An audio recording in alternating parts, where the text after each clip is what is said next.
Alors vous êtes le premier homme politique avec Chevènement, vous êtes engagé contre la guerre en Irak. Ah, tout à fait. Pourquoi? Eh bien, j'ai été contre la guerre d'Irak dès le début. Et je tiens à préciser que je ne connaissais pas un seul Irakien.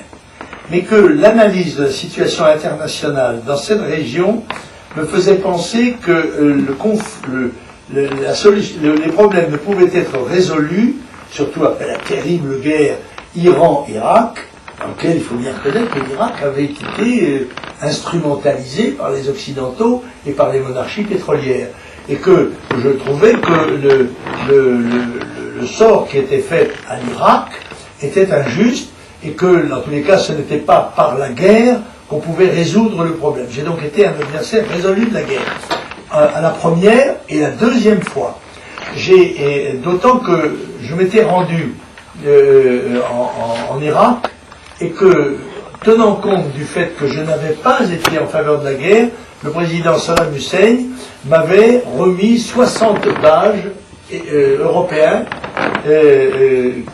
pour les ramener en Europe, pour les ramener en France, avec un avion d'ailleurs de la compagnie irakienne. Et donc à la suite de ça, j'ai rencontré le président 2 ou 3 fois, et nous avons échangé un certain nombre de points de vue, et moi je pensais que l'Irak, j'ai beaucoup moins fréquenté Saddam Hussein que Chirac, hein. D'ailleurs on disait à un moment donné, Chirac, ça s'écrit CH''IRAK, n'est-ce pas? Bon. Mais je pensais que nos pays étaient complémentaires. Nous avions ce que... nous n'avions pas ce qu'avait l'Irak, c'est le pétrole, et nous avions ce que l'Irak n'avait pas, c'est-à-dire des produits agricoles, etc.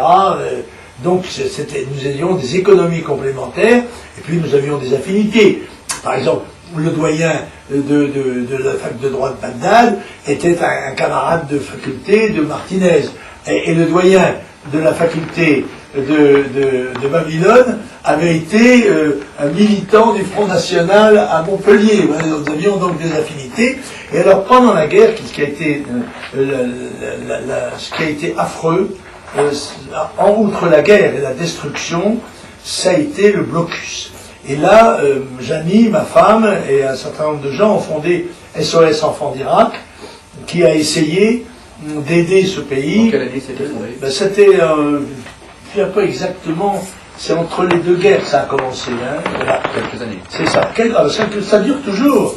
Et maintenant, c'est-à-dire que maintenant, l'aide sociale que l'on apporte, c'est dans les comment dirais-je, dans les camps de réfugiés irakiens qui se trouvent en Jordanie, à la frontière jordanienne. Et on apportait notamment du matériel médical spécial pour les enfants, et puis des objets divers. Moi, je me suis fait confisquer. On avait apporté du matériel scolaire. C'était extrêmement symbolique par rapport aux besoins. Évidemment, nous n'avions pas la taille d'un État, n'est-ce pas? Eh bien, je me suis fait confisquer des crayons pour les enfants, sous prétexte qu'il y avait des mines de graphite, et que le graphite, ça servait à faire des bombes atomiques. C'est vous dire que ça... Mais il faut savoir quand même qu'il est mort 1 million. 1 million d'enfants. Vous alliez faire des petits terroristes, en fait. 1 million, oui, c'est ça. 1 million d'enfants en Irak par le blocus anglo-américain. Et le groupe du Front National au Parlement européen est intervenu pratiquement à toutes les 2 sessions pour dénoncer ce scandale. Et je dois dire qu'un arbre se juge à ses fruits quand on voit le résultat de la politique anglo-américaine en Irak. Mais c'est à pleurer. C'est quoi la situation en Irak aujourd'hui? C'est effrayant. C'est la guerre civile, et c'était la guerre civile prévisible, puisqu'il y avait 3 composantes, vous savez, en Irak, et que, c'est vrai, sous une poigne très dure, comme c'est le cas dans ce genre de situation, eh bien, les Kurdes, les sunnites et les chiites faisaient un État respecté, respectable, moderne, qui avançait vers l'avenir. Pourtant, Saddam Hussein, finalement, est-ce que les Irakiens n'étaient pas plus heureux qu'aujourd'hui? Ah, j'étais plus heureux, à mon avis. Ah ben, je pense que si on faisait un référendum et qu'on demandait aux Irakiens s'ils sont maintenant plus malheureux qu'ils n'étaient sous Saddam Hussein, je suis certain qu'ils diraient qu'ils sont plus malheureux, car hélas, ils n'ont peut-être pas vu le bout de leur peine, puisque je crois que hier, rien que hier, il y a eu 200 morts par les attentats, n'est-ce pas? C'est effrayant. Alors, le désordre institué dans cette région, et surtout les menaces qui pèsent sur la paix, puisqu'on parle éventuellement d'attaquer l'Iran, etc. Je suis aussi qui porte cette responsabilité selon vous? Moi, à mon avis, est responsable à mon avis, ce sont les États-Unis qui ont pris l'initiative d'aller déstabiliser un pays sous des faux prétextes, n'est-ce pas, et soi-disant pour y importer la destruction massive. Il n'y avait pas d'armes de destruction massive, il n'y avait pas de relation avec Al-Qaïda, et il leur apportait la démocratie. Mais la démocratie dans ce pays telle qu'elle est pratiquée, c'est le désordre, l'anarchie, le chaos et la mort. Par conséquent, il n'y a pas pire dans un pays que le désordre. Il vaut mieux un ordre injuste qu'un désordre sanglant, si vous voulez. Vous êtes aussi le seul homme politique avec Jacques Chirac à avoir rendu hommage à Yasser Arafat. Oui, mais Arafat, le chef de la Palestine, j'ai toujours affirmé que la Palestine avait un droit immémorial à l'existence, à un territoire et à une patrie. Alors, les Nations Unies ont décidé d'accorder une partie du territoire à Israël, mais le conflit se perpétue à cause, selon moi, de la politique de colonisation. Si Israël, comme je le pense, devrait se maintenir dans ses frontières, Israël a droit aussi à la sécurité, et à une sécurité garantie même par les Nations Unies et la pression internationale.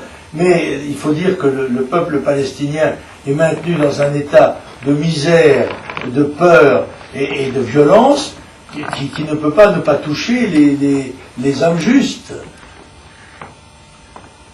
Vous êtes aussi pour le nucléaire civil en Iran. Alors pourquoi l'êtes-vous déjà? Et pourquoi selon vous les autres politiques ne le sont pas? Écoutez, voyons, l'Iran est un grand pays. C'est une grande civilisation. C'est un pays qui a le droit au développement scientifique, technologique et économique.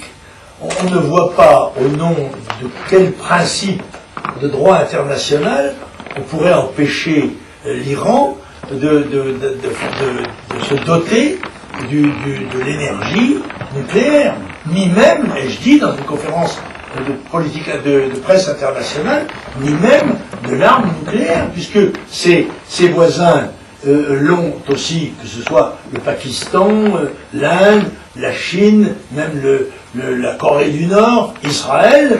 Bon, alors la réponse des Iraniens est de dire, ben écoutez, il n'y a qu'à désarmer les autres, et on se trouvera sur un pied d'égalité. Alors j'ai simplement dit, je n'ai pas soutenu la politique iranienne, les Iraniens n'ont pas besoin de moi pour soutenir leur politique, mais j'ai rappelé quels étaient les principes du droit international, qui s'appliquent aussi aux Iraniens, comme à tout le monde. Par esprit de justice. Oui. Et finalement, si les Iraniens avaient aussi... Et vous me demandez la raison pour laquelle les Américains étaient là-bas. Ça tient en un mot, ça s'appelle pétrole. Or, c'est le mot qui n'est jamais prononcé quand on parle de ces pays-là. C'est pétrole. Voilà. Essentiellement ça.